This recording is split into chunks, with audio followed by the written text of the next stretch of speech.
Oh, I'm Robert Excell. I'm one of the curators here at the London Transport Museum. Well, we're now sitting in the 1938, what we call the 1938 tube stock, which started to come into service in 1938 and actually carried on in service in London until 1988 on the Bakerloo line. So they were one of the most long-serving tube trains that ran on London Transport, on London Underground, and in actual fact they're still running today on the Isle of Wight, where some of them are over 70 years old, and so they're the oldest running trains in this country.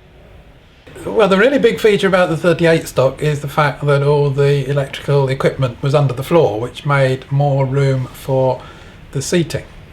And the other feature that you can actually see, of course, is the seating and the colour scheme. That strange enough, this greeny colour is called cerulean blue.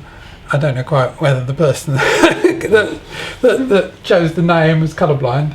This was the colour that was widely adopted by London Transport in its early years, and this sort of red and green colour seat covering, although several patterns were adopted, and this is actually a slightly later pattern. The kind of red and green interior colour scheme of the underground trains became almost ubiquitous from the late 30s really into the early 60s.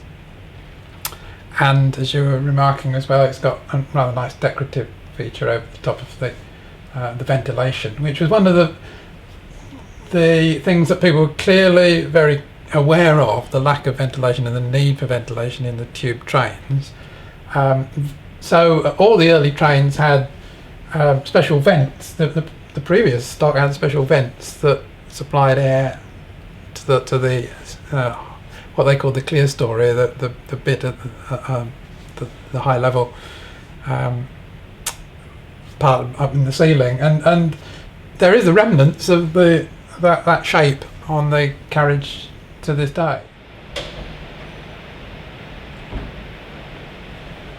The first time I remember travelling on the London Underground, actually, obviously I was quite young and not living in London at the time, would have been around about 1966. So it must have been on a tube stock similar to this on the Northern Line, and it must have been in the similar seat covering. So it's very similar decorative state as this carriage is now.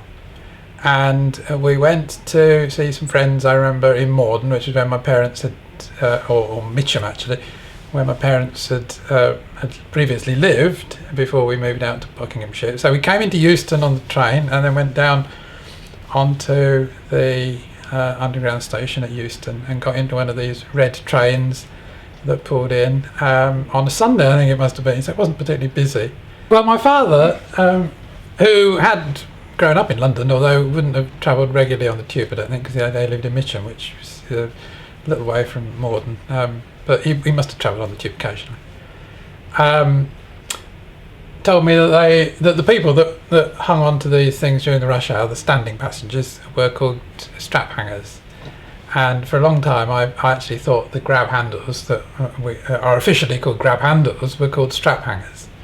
These things were actually called strap hangers, but they're not. They're grab handles officially. And I understand that the design went back to gear levers on cars. So the company that made the knobs on the end were actually the same company that made the knobs on the gear levers on cars.